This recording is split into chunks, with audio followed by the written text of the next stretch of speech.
Jabari was only 6 when it happened. The night that sound got stuck in his memory forever. A sharp crash. His father's voice shouting. A plate flying across the kitchen and shattering against the wall. His mother slipped and fell, crawling on her knees trying to protect herself. Jabari sat in the corner frozen, clutching his teddy bear, his little heart pounding like a drum. He couldn't do anything. Just watch. That night changed him. As he grew up, he didn't talk much. But he trained in silence, in anger, in pain. Boxing became his escape.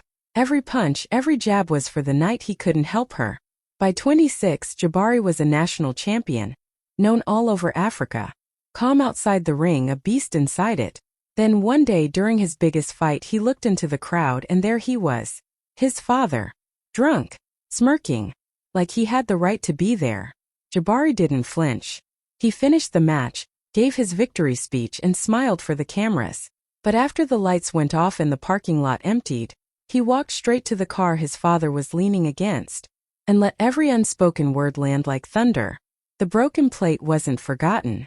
It was finally answered. Nandi had spent 5 years of her life pouring everything she had into her marriage. She wasn't just a wife, she was her husband's business partner, his advisor, his biggest supporter.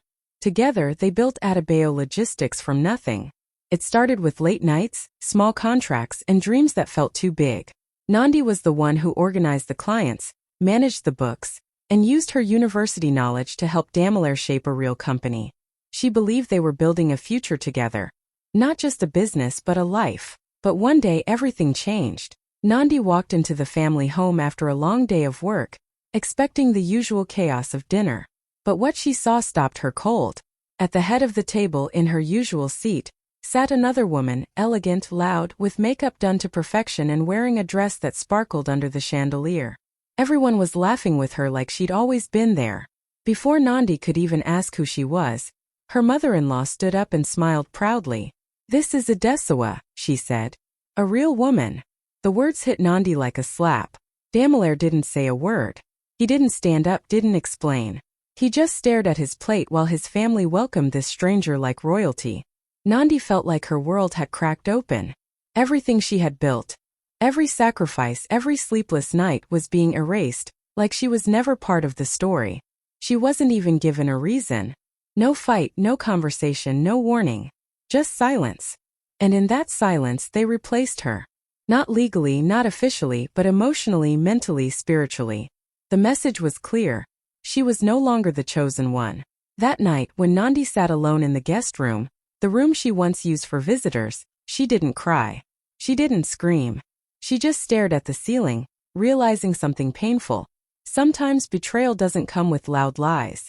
Sometimes it walks in quietly, wearing heels and a smile. Zanil always wore colorful scarves, bright yellows, deep reds, rich purples. Everyone in the village thought she just loved fashion. Even her little boy Tumi would smile and say, "Mama, you look like sunshine."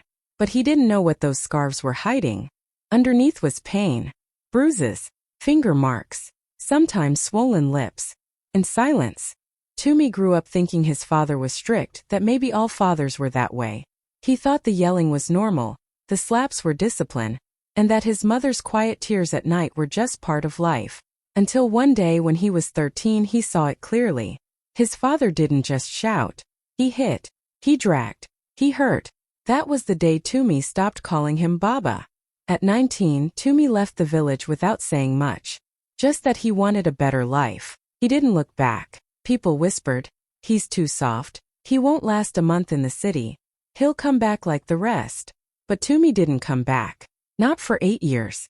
Then one Sunday afternoon, a black SUV rolled into the village. Doors opened. Security guards stepped out. And behind them, in a tailored black suit and designer shades, stood Tumi. Taller, stronger, calm, like a man who had seen the world and conquered it. He didn't visit anyone first. He went straight to the house he grew up in. His father, older now, weaker, was sitting on the same wooden chair he used to bark orders from. Tumi stood in front of him and said, "You called yourself the king of this house. But kings protect their queens. You were never a king, just a coward in a crown." He didn't raise his voice. He didn't need to. That day Zanil took off her scarf. And for the first time in years, she smiled without flinching. Nandi had always been the kind of woman who stayed strong, even when her world was falling apart. She didn't believe in shouting matches or dramatic scenes. She believed in moving with grace, even through heartbreak. So when it became clear that her place in the Adebayo house and in Damilaire's heart was gone, she made a decision that surprised everyone, even herself. She packed her bags quietly. No tears, no raised voice, no last-minute confrontations. Just silent hands folding clothes, shoes, and memories into one small suitcase. As she zipped it up, she took one last look around the room that used to be hers. The photos were gone. Her scent had already faded. It felt like she had never belonged there to begin with. Downstairs, the house buzzed with laughter. Adesawa's laughter. Nandi didn't stop to say goodbye. She didn't wait for Damilaire to notice her leaving. She simply walked out, carrying only her suitcase and a broken heart. The streets of Lagos felt different that day, louder, colder, unfamiliar. But Nandi didn't look back. She didn't want anyone to see her pain, not even the city that once held her dreams. She took a taxi to the bus terminal, bought a one-way ticket, and boarded the next ride to her hometown of Makena. As the city lights faded behind her, Nandi stared out the window and whispered to herself, "I'll be back, on my own terms." That promise wasn't made with anger. It was made with quiet fire. She wasn't leaving to disappear. She was leaving to find herself again. To heal, to grow, and to build something that no one could take from her. Something that didn't depend on a husband's approval or a mother-in-law's praise. Nandi knew she had been replaced. But deep down she also knew. Replacements don't last when the original was the one holding everything together. I couldn't stop watching the videos. Every time someone forwarded me a clip or tagged me in a post, I told myself I wouldn't open it. But I always did. It was like a slow-motion car crash, painful, but I couldn't look away. The floral arches? I had picked those out. I spent hours going through color palettes, flower types, and seasonal options. I remember standing with the decorator, imagining how they'd look in our wedding photos. Now they were the backdrop to someone else's kiss. The fireworks. That was my idea too. I had dreamed of a magical send-off, something out of a fairy tale. I found the vendor, negotiated the price, and paid the deposit myself. And there they were, fireworks lighting up the sky while he danced with Ronk, both of them smiling like they built that moment from scratch. Then came the photos from Seychelles, my dream honeymoon destination. I had a Pinterest board filled with images of the white sand beaches, the ocean villas, the candlelit dinners by the sea. I even suggested we go there instead of Europe because I wanted somewhere peaceful. A place to rest, to celebrate love. They were in those same villas now, taking selfies and clinking glasses, captioning it, "Our forever starts now." But it wasn't their forever. It was mine. Mine and Osahan's. Planned it. I paid for it. I sacrificed for it. Every extra hour I worked, every side hustle, every party I skipped just to save more. All of it went into creating that life. And now it was being lived by someone else like I never existed. They toasted to new beginnings with champagne I had unknowingly bought.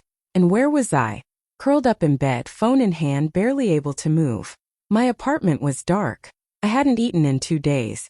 I couldn't stop crying. My head was pounding but I couldn't sleep. My chest ached, but not from sickness, from heartbreak. They were on a beach, kissing under the stars. I was under my blanket, grieving a wedding that never happened, a man who never really loved. They thought they had one. A beautiful wedding, a luxury honeymoon, and now a perfect house to come home to. But what they didn't know was that the house they moved into, the one Osahan told everyone he was renovating for us, didn't belong to him. It was mine. I paid for that house with my own sweat. Every weekend, I'd go there with paint on my clothes and a notebook in hand, checking tiles, measuring curtains, arguing with electricians who overcharged me. I picked every single detail, the granite kitchen counters, the rainfall shower, even the soft close cabinets. I had saved for that house for years before Osahan even came into my life. I bought the land before we got engaged. I just didn't tell anyone. Not even him. He only found out about it 6 months into our relationship, and I remember how his eyes lit up when I told him I had a small property I was working on. That's when he said, "Let's make it our future home." And like a fool in love I agreed. But one thing I never did. I never handed over the documents. The house was still registered under my name. The deed, the receipts, everything. I kept the paperwork locked in a folder at the back of my closet. Not because I didn't trust him, at the time I thought I did. But something in me said, not yet. Maybe it was God. Maybe it was instinct. Whatever it was, I listened. So while they were posting photos of their newlywed nest, claiming he had built it for his new bride, they didn't realize the house belonged to me. Every wall they touched, every room they slept in, all of it was mine, paid for with the same account he had drained, decorated with the dreams he had stolen. He walked into that house thinking he had one. He thought I was just a quiet girl who would cry and move on. But he didn't know I was still holding the one card that could bring it all crashing down. And I was almost ready to play it. I took my time getting dressed that day. Red lipstick, smooth edges, a deep green gown that hugged my figure perfectly. Not too loud, not too soft. Just enough to make people stare and wonder. I wasn't going to their wedding to cry or beg. I was going to make sure they remembered me. Not as the girl he left behind, but as the woman he should have never crossed. I walked into the reception with quiet confidence. Heads turned. Some people whispered. Others looked confused. A few already knew who I was. Osahan's ex. The one he left behind without a word. The one who paid for most of what they were celebrating. But I didn't flinch. I walked straight through the crowd with a small, elegant gift bag in my hand. My smile never left my face. I saw his mother, the same woman who blocked me after he disappeared.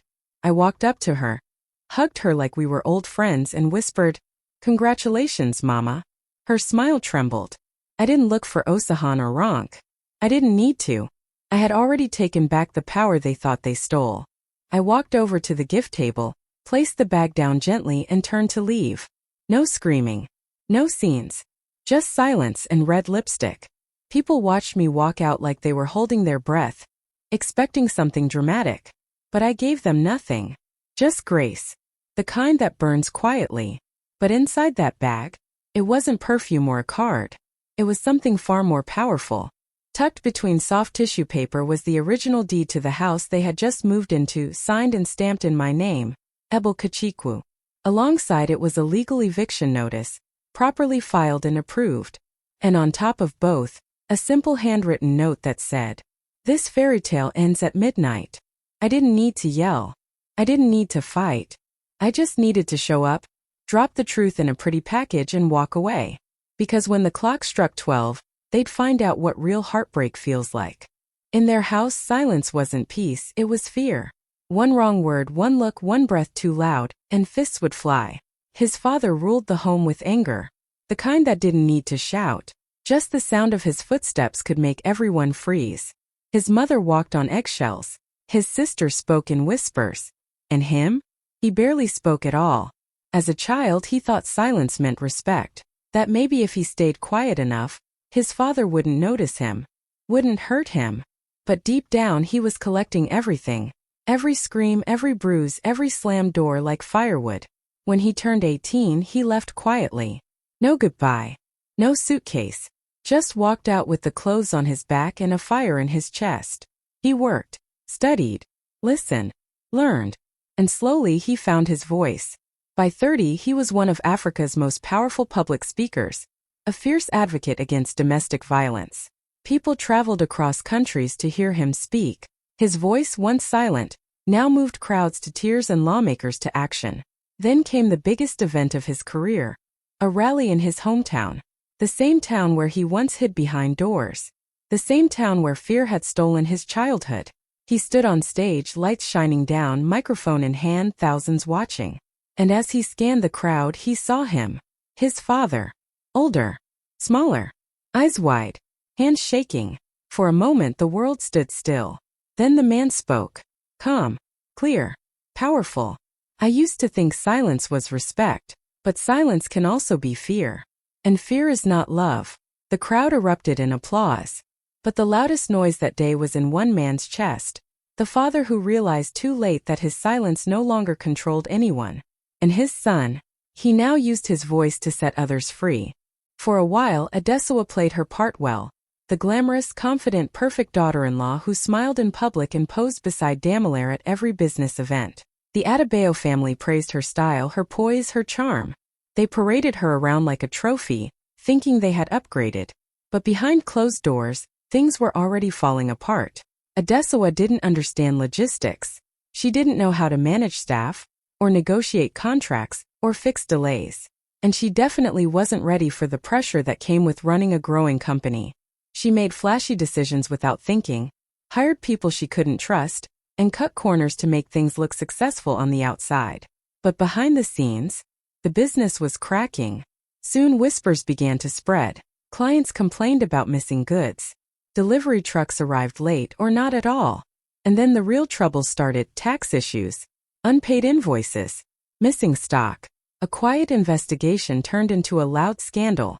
Words like fraud and supply theft started showing up in news reports. Instead of taking responsibility, Daimler and his mother pointed fingers. It's the economy. Rivals are jealous. Outsiders are sabotaging us. They blamed everyone except themselves. And Adesawa? She wasn't built for the storm. She started crumbling under pressure, snapping at employees, avoiding meetings and disappearing for days. The same woman who once sat in Nandi's seat with confidence now couldn't even face the board. The pressure of trying to fill a role she didn't understand was too much. Because deep down she had been chosen for her looks and her charm. Not her strength, not her mind, and definitely not her experience. What they didn't realize was simple. They had replaced a builder with a placeholder. While Nandi had once held that company together with quiet grace, Adesawa was now watching it burn, fast and loud. And the very people who called her a real woman were now whispering behind her back low.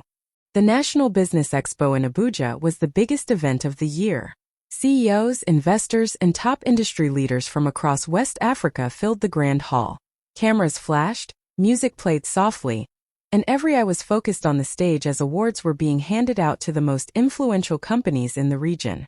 Then came the final announcement of the night.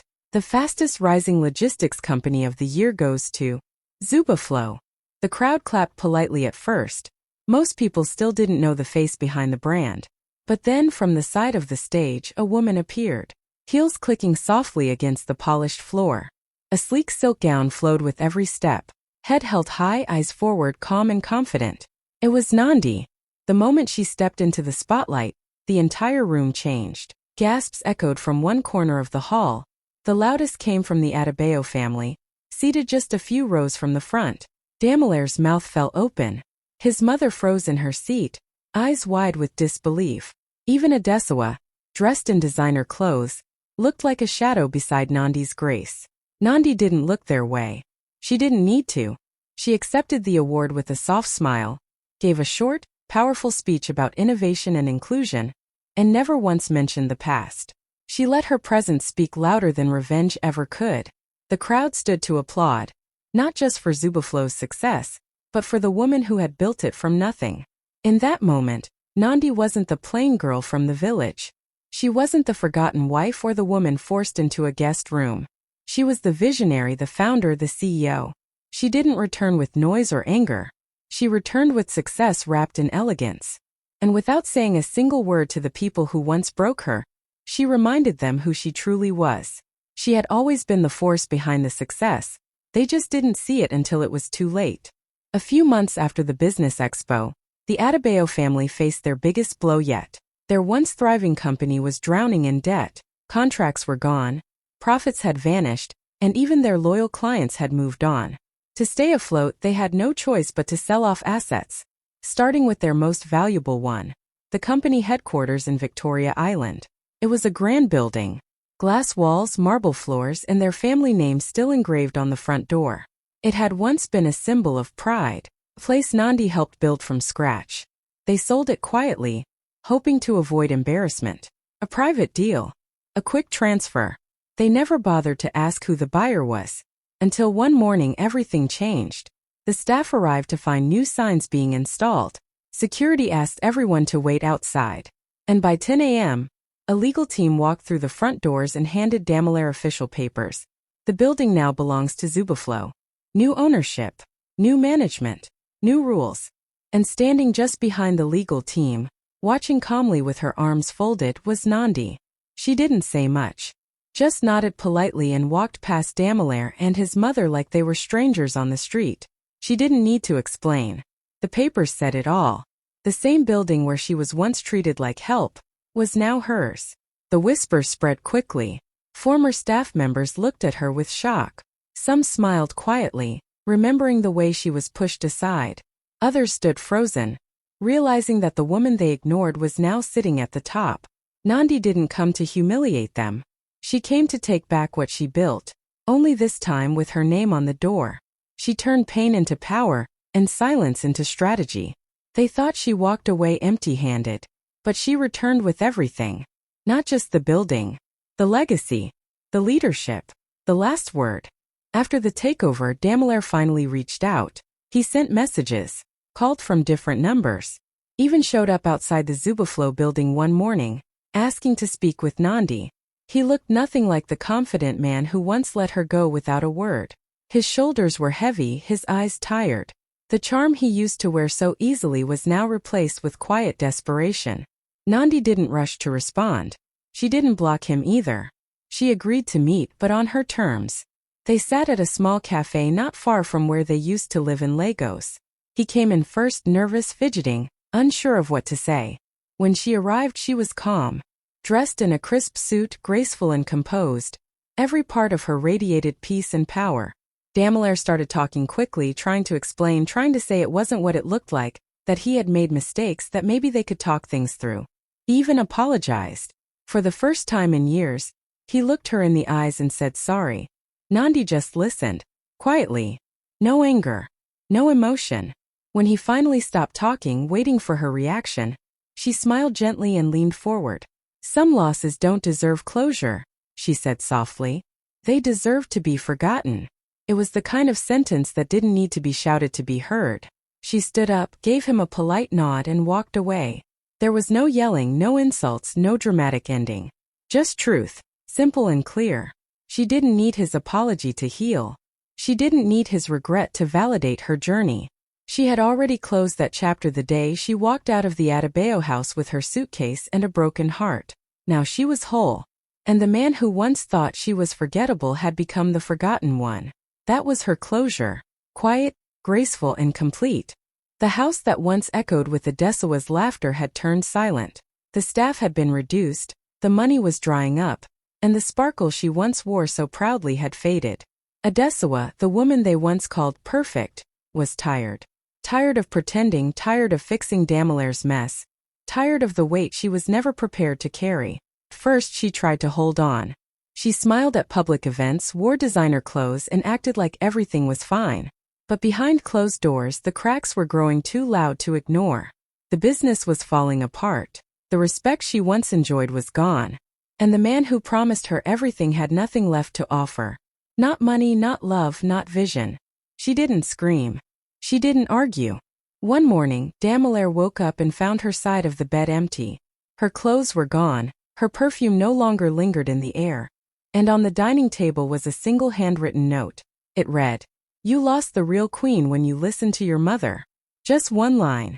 No explanation. No goodbye. Just the truth. It hit Daimler harder than anything else. Because deep down he knew she was right. He had replaced a woman of strength, loyalty and substance with someone who was never meant to carry that crown. Adesawa was beautiful, yes, but she was never the builder.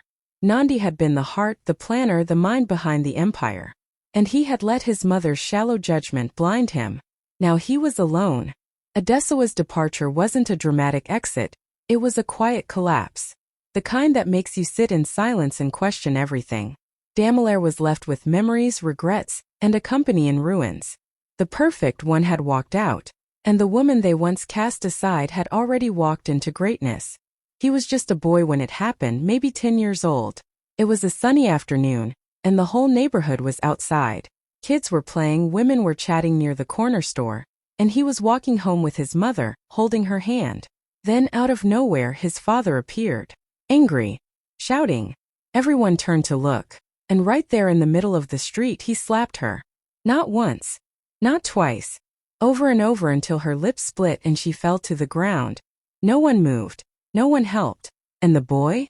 He just stood there frozen. Embarrassed. Afraid. Powerless. That moment haunted him for years.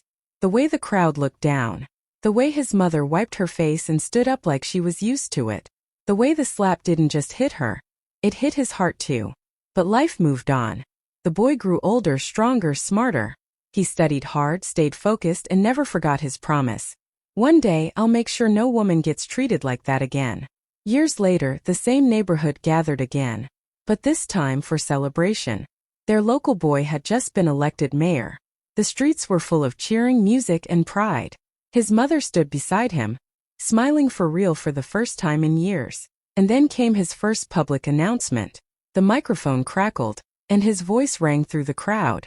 My first act as mayor is to revoke the business license of any establishment owned by individuals with a history of domestic violence. He paused, eyes locking with one man in the crowd. Older now, arms crossed, face tight. His father. Whispers rippled through the people. Some clapped, some gasped. But his mother? She just closed her eyes and took a deep breath, as if the weight she had carried for so long had finally lifted. That slap may have echoed through the streets once, but now justice echoed louder. Growing up, he heard the whispers everywhere. Neighbors, teachers, even strangers at church. Why doesn't she leave? She's too beautiful for this. Maybe she's just used to it. But what they didn't see was what happened when the doors were closed. They didn't hear the shouting late at night or the sound of dishes breaking. They didn't see how she held her son tightly in the corner while pretending everything was fine. She stayed. Not because she was weak, but because she wanted him to have a roof, a school uniform, and a warm meal every day. She stayed to protect him from the kind of man his father was becoming. And he never forgot it. He grew up watching her wipe away tears with quiet dignity. He saw the bruises she covered with scarves. And instead of growing bitter, he grew brave. He studied. He worked. He poured his pain into purpose. Years later, that little boy stood on an international stage, being honored for his work fighting against domestic violence. He had built shelters, passed laws, and changed lives. As the cameras flashed, a reporter asked, "What would you say to your father if he could see you now?" He didn't pause, didn't blink. He simply said, "He taught me exactly what not to be." And as the crowd rose in applause, he looked up and whispered, "Mama, you didn't raise a victim. You raised a man who makes sure no woman suffers like you did."